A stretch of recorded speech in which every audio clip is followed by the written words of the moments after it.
You ready to go into the top 5?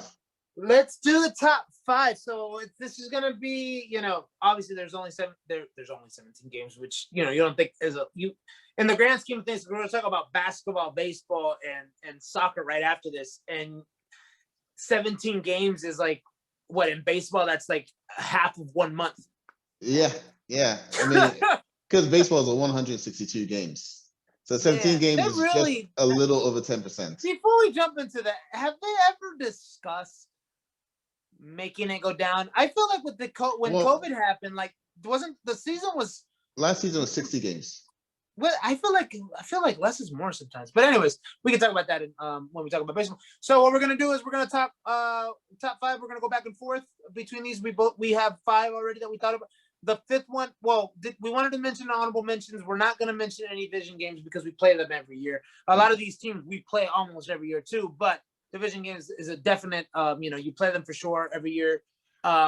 Including the final game of the season being against the Saints. We know that's going to be a big one.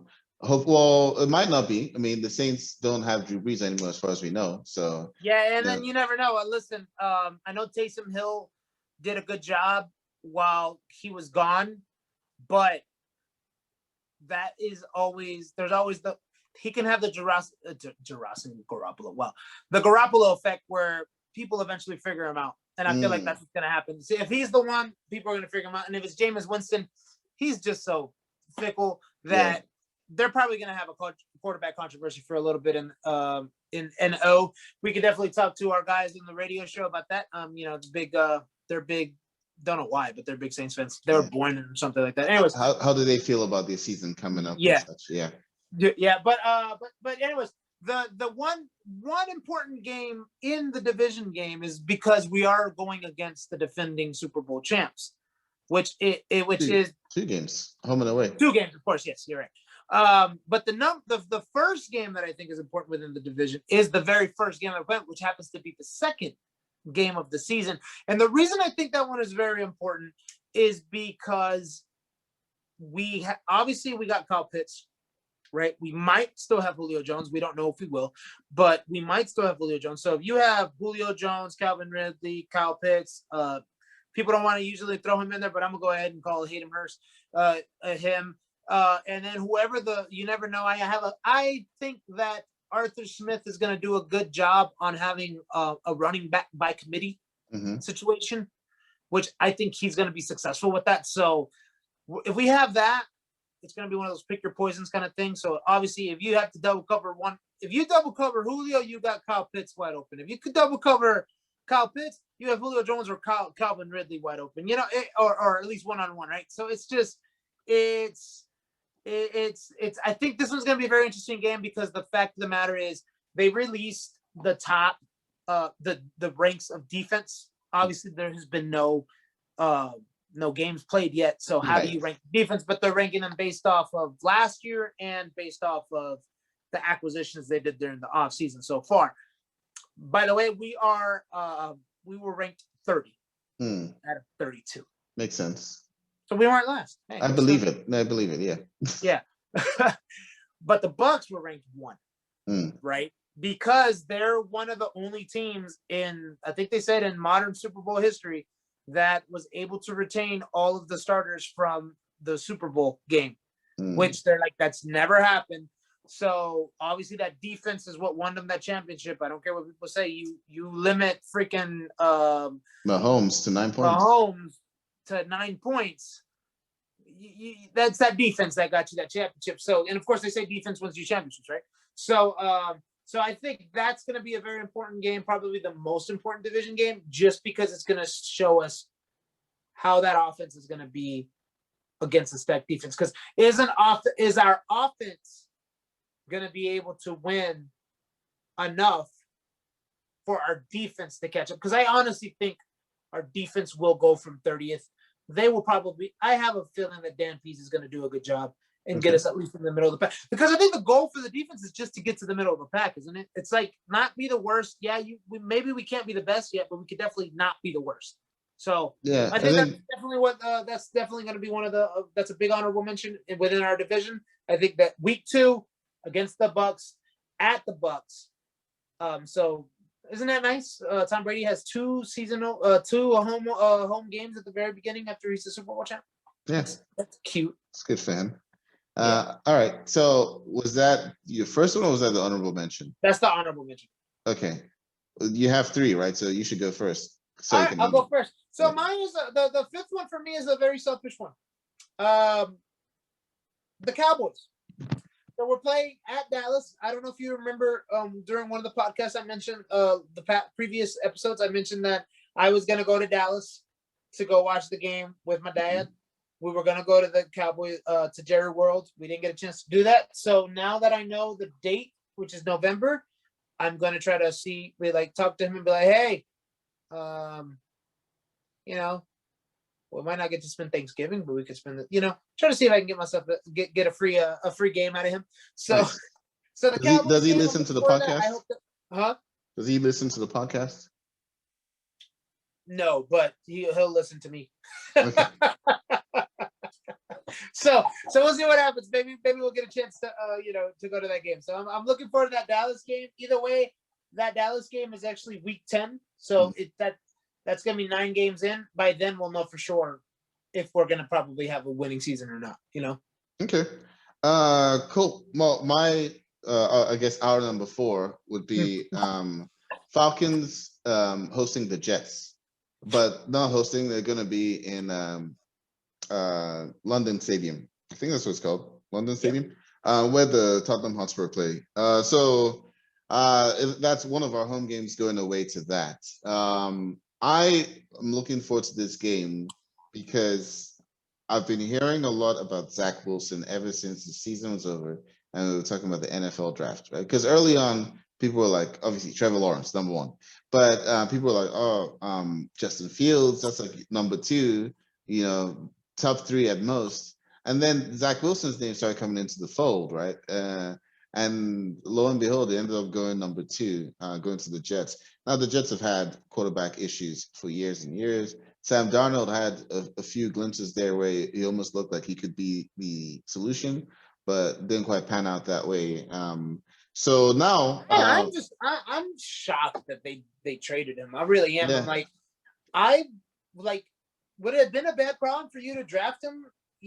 Still draft Zach Wilson and then have him compete. You still have Darnold on a rookie contract. I feel like if you're gonna draft someone number 2, you kind of have to start them. I feel that way about anyone you draft in the top 5. So I see why they did it. It is a little surprising though, because Darnold did show some glimpses there that he could be the one, but they're obviously hedging their bets in Zach Wilson. So I'm looking forward to it again because I want to see Zach Wilson against the Falcons. I want to see if he actually is the real deal. So that's my pick. Real quick on that is the reason why a lot of people are wondering why we're hosting the London game. So I didn't know this, but apparently during the collective bargaining or something they passed is if a team hosts a Super Bowl or their stadium hosts a Super Bowl, within 5 years they have to host a game. International game. Yeah, international game. Well, international, because you're right, because they might be they might be Mexico. able to host it in Mexico. The Azteca. I personally believe they should try to do one in Brazil, just because it's still at least South America and Mexico is the same freaking time zone versus we're gonna have to wake up at I'll be up anyways because I have kids, but the game's gonna be at 9:30. Well, why Brazil? Just because that's one of those. Well, it was at one point an emerging economy. I mean, it could be anywhere, honestly, just anywhere that they could think of, like just a different country, Colombia, Well, no, I mean, I understand why they do it in UK. Like, NFL is growing in the UK. Like, people, even though it's not a sport over there, the viewership is growing a lot. When I was over there visiting my brother, it was on TV. They were talking about it. They had a segment about it on Sky Sports News. So I kind of understand it. I understand Mexico because they are our neighbors to the south. So I guess Brazil probably just like do they have it have to be anywhere where they're growing up. Yeah, where NFL is like staking the claim and being like, hey, just enough why in Mexico NFL is big. Yeah. So I mean, and they've been doing the work. They've been doing the work of expanding their brand internationally which is a very hard thing to do considering it's a uniquely American sport, right? They've taken rugby and they've like turned it into its own thing in America. So to have I other, wanted to say they turned it into a girl sport, like some people in England say. oh, I mean, with all the paddings and helmets, yeah. So I mean, they've made it into an American thing. So the fact that they've been able to package it and ship it elsewhere, it's kind of Pretty good. impressive on their parts. All All right, right, cool. number 3. Number 3. I'm trying to think which one I want. You know what? I'm gonna go ahead and say number 3. I'm gonna stick with the defense thing, and I'm actually gonna say Washington football team. Okay. So I mentioned that they said that we were gonna go that they ranked the top 10, the top defenses, right? All the defenses. Mm-hmm. So I believe we're facing 5 out of the ones that are ranked in top 10 right now. Okay. So Tampa was number 1. Washington was number 3, which, a lot of people would be like, how are they number 3 when they were 7-9? That defense was stacked. If they had a better beginning, I think they probably would have gone a lot further in the playoffs. Mm-hmm. Jets were also in there. Okay. In the top 10. I didn't know that defense was like that. Miami, which by the way, that's actually 3 of our games with a bye somewhere in there. Okay. So we're playing Washington, the Jets, the Dolphins, and then the Patriots, because the Patriots always have a good defense. So anyways, definitely because they mentioned that this is like the top 10 and we're playing good 5 of them, even though technically speaking our schedule is a lot easier. They say our schedule is a lot easier than most schedules, or at least definitely more than last year's schedule, based on the records of based on those teams' records last year. But if they're talking about defense, I think Washington would be a very good that's going to be a much better gauge, because week 1 is an outlier in the NFL. Week 2 is still a little bit of an outlier in the NFL. It's when you get to week 4, after you're done with 1 quarter of football, which I guess now it's no longer a quarter of football, right? Because of the extra week. Yeah. But a quarter of football you start getting, and that's the 4th game. The 4th game is when you really start. A lot of teams start hitting their stride and showing who they really are. Yeah. So that's why I definitely say Washington football team. That's going to be a very important game, because if the defense is still as good as it is and we manage to beat them, and then I just think that'll be a good gauge as to if we're sitting at 1-4 the first 4 games, we should have a really good season. Okay. 1-3, you mean, after the first? That's what I meant. Yes, sir. Wait, you said if we're sitting at 1-3, we'll have a good season? If we're sitting at 1-3 by that point, by game 4, after game 4, then that's gonna be a tell to me that the rest of the season ain't gonna be easy, right? But Arthur Smith and Dan Pease and all these guys, they've got their shit figured out, where we should have a really good season, where I could say that at that point we could be considered playoff contenders. Oh, hold on. I want to make sure I'm getting this clearly. So you're saying if we lose 3 of our first 4 games, we're gonna have a good season? 1-3, my bad. 3, you mean 3-1? You keep 3-1. Thank you. Yeah, yes. You keep saying 1-3. Look, Dan Quinn messed me up, man. Okay, I was still hearing 1 win. I was like, 1 win is amazing. Yeah, okay. 3-1. That's I was having a hard time following. I was like, are we talking about the same thing? Okay, good. 3-1 after 4 games, then we should have a good season. All right. So number 2, it's actually a team you mentioned when you're talking about the top 10 defenses, the Patriots. So for me, even though yes, it is a Super Bowl rematch, we've already had one back in 2017. So this is just like another, hey, we playing the Patriots who beat us in Super Bowl, whatever. But it's not the same Patriots team from then. Like the quarterback's gone. A lot of Edelman just retired. I don't think Gronk played in that Super Bowl, but regardless, a lot of the pieces have changed. Belichick is still there. One of the things I'm looking forward to is seeing how Mac Jones plays this season, because Mac Jones, a lot of people were talking about, Mac Jones could do really well in the NFL, even though no one is really talking about him as a top 10 pick, or at least few people are talking about him as a top 10 pick. I thought it was really smart business for the Patriots to get him when they did, which I believe was number 15. I want to see what a player like that does under the Belichick system.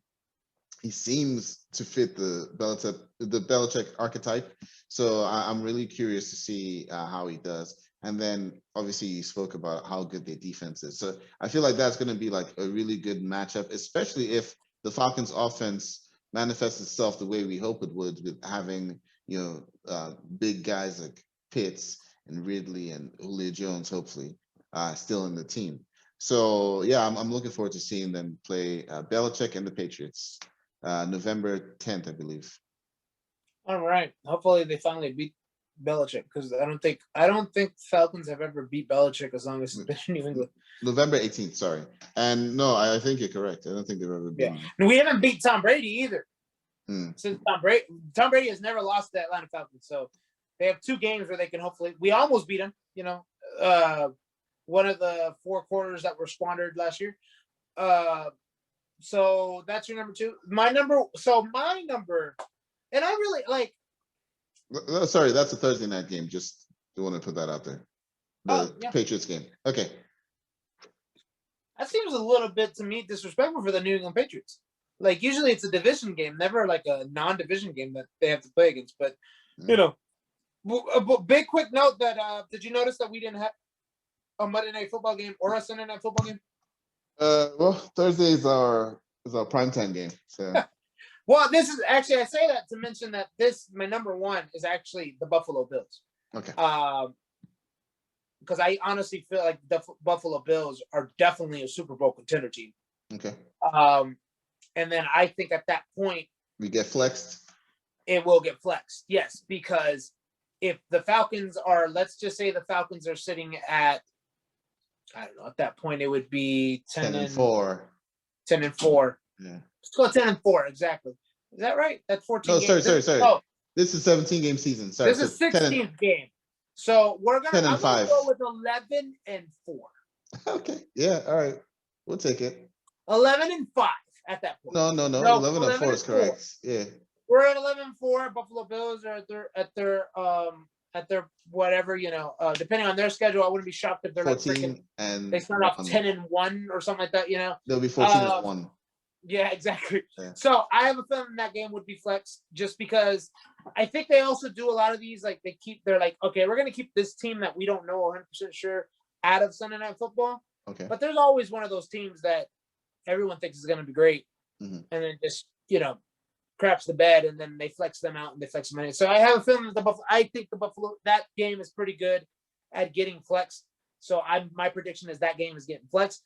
I'm looking forward to that game, because at that point, if that game is pointless by then, then that just means our season went straight to rookie coach hell. Yeah. Well, which I mean, he gets a mulligan, right? He's gonna get a mulligan, but I just don't get the vibe that, or I get Mike Smith vibes that how Mike Smith surprised everybody, and Matt Ryan surprised everybody. I really do feel Arthur Smith is going to surprise the hell of a lot of people who think we're just going to have a struggling season. Because, anyways, that's our 5, right? Mm-hmm. We could go straight into the draft, because this is what I was about to mention. So, do you have anything to go before we go into the draft? No. That's our top 5. Just want to put a nice bow on it so we can clip properly. Okay.